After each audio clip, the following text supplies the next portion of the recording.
Después de un buen tiempo de espera y de un póster promocional que dio demasiado de qué hablar en redes sociales, se ha estrenado El tiempo que tenemos, o en inglés, We Live in Time, protagonizada por Andrew Garfield y Florence Pugh.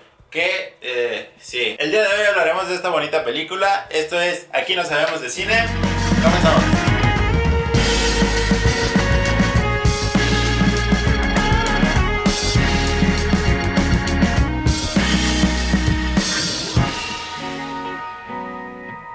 Buenas tardes, gente, ¿cómo están? Espero que estén muy bien. Una disculpa por esa pequeña intro tan trabada, pero no sé si se dieron cuenta, pero hubo demasiado tiempo entre el último Aquí no sabemos de cine y este. Como bien les mencioné, esta película yo ya tenía el conocimiento de que se estaba haciendo y creo que no soy el único, tampoco estoy diciendo que yo tenga acá infiltrados en Hollywood.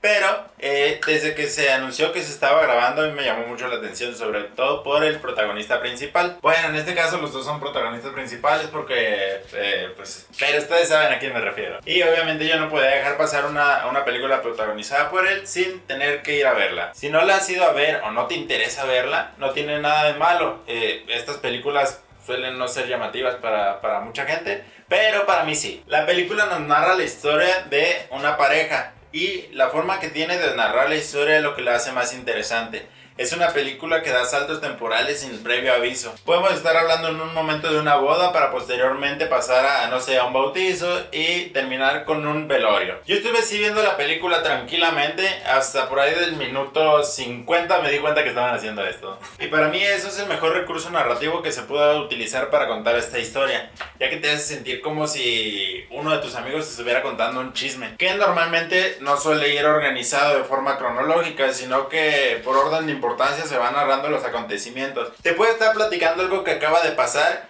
y después platicarte algo que él imaginó que iba a pasar en unos meses y después terminar con algo que pasó hace 3 años. Es así como se siente esta película. Fuera de ahí, la historia se puede denominar como una historia simple, pero como les digo, es porque es una historia romántica, no es algo nuevo, no están inventando la gran cosa, pero esta forma que tienen de contarlo, este estilo que se maneja, es muy bueno. Y entonces la película nos cuenta la historia de una pareja que surge en una edad avanzada, obviamente no tan avanzada, no son dos viejitos, pero ya en una edad madura en la que uno tiene que definir, no sé, si va a formar una familia, si no va a formar una familia, cuántos gatos va a adoptar, si se la va a pasar rentando el resto de su vida o va a comprar casa con el Infonavit. Y a ver, antes de que digan que suena raro, yo sé que esto en México se suele solucionar, no sé, máximo a los 18. Bueno, para los términos de la casa, lo de los hijos sabemos que se define antes. Pero en la película nos dicen textualmente, bueno, al menos Almud, que es el nombre que tiene esta Florence Pugh, que creo que significa almendra como el alemán. No.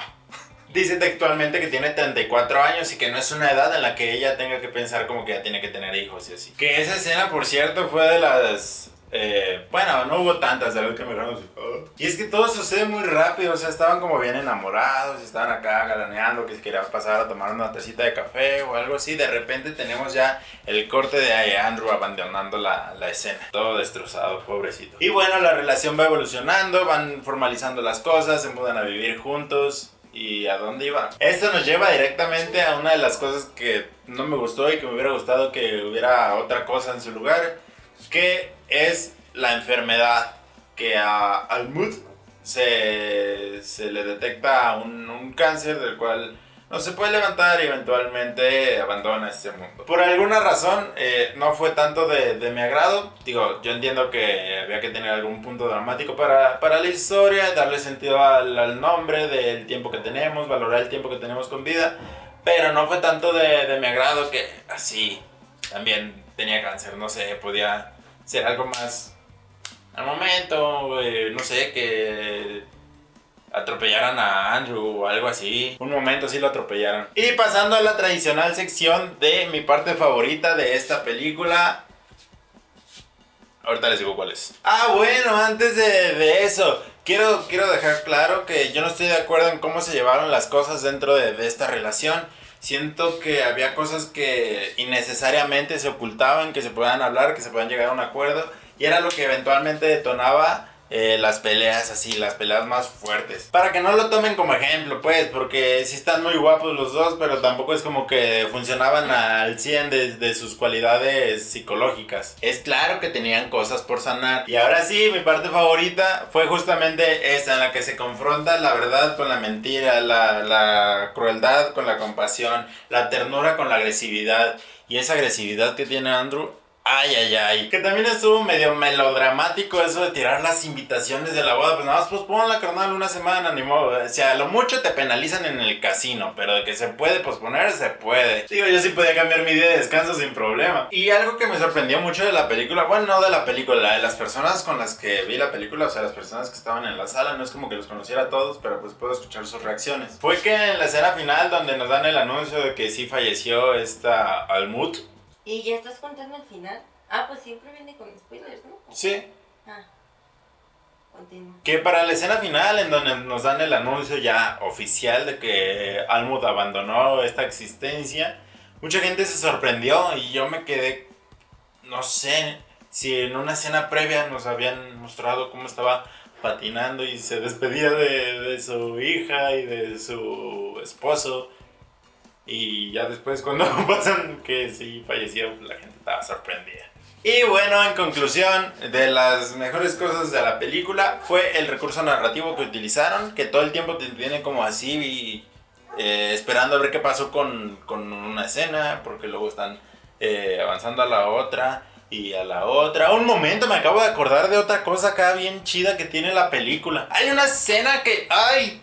Dios, qué estrés ver esa escena. Digo, es obvio que está construida de una forma que funciona a la maravilla, que esta es la intención de quien lo hizo, para hacernos sentir esa angustia que sentía en ese momento tanto el papá como la mamá, como el cajero del Oxxo, el kiosco al que llegaron, y la encargada. La escena esta del parto, donde van a hacer la bebé. Que, o sea, es como la peor pesadilla que me imagino que puede tener un papá que va a ser papá. Bueno, un hombre que va a ser papá, porque cuando va a ser papá todavía no es papá, apenas va a ser papá. Me imagino que este debe ser el peor escenario imaginable.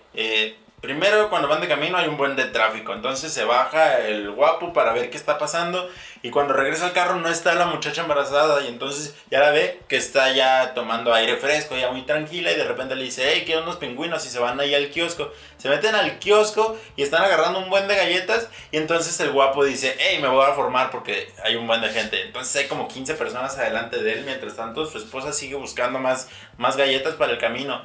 Y cuando le toca pagar, no ha llegado su esposa y entonces él se va a buscarla y la encuentra, pero la encuentra en el baño de servicio. Y pues ella le dice, ¿sabes qué? Yo creí que tenía que hacer del 2, pero creo que ya van a hacer el bebé aquí en el baño de servicio. Entonces este carnal, todo paniqueado, va y le pide ayuda al cajero, que el cajero es un bueno para nada. Te lo juro, cajero, donde estés, te odio con todo mi ser. Entonces va el cajero, dice que trae las llaves, pero al momento que quiere abrir la puerta, rompe la llave.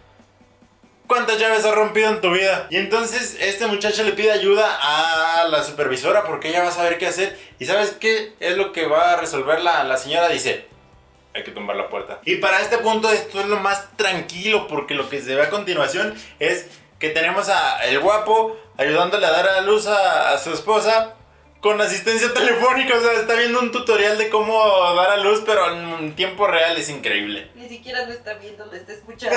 Lo bueno que la bebé nació bien. Definitivamente esta fue mi parte favorita de la película, pero la verdad es que se me había olvidado. En conclusión, esta es una buena película. Si les gustan las películas que son así de balazos y de carros que corren rápido y de gente pelona que está así bien acá, pero si por el contrario les gusta ver este tipo de películas románticas, calmadas, algo acá chill, definitivamente tienen que ver esta película. Es muy, muy entretenida por la forma que tienen de narrar. Los personajes son interesantes y sobre todo te dejan una buena enseñanza, que como ya lo hemos dicho anteriormente, es disfrutar los días mientras los tengamos, porque cuando no los tengamos no vamos a poder.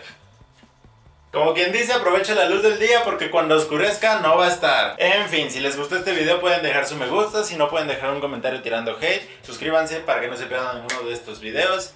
Esto fue Aquí no sabemos de cine. Terminamos. Chao.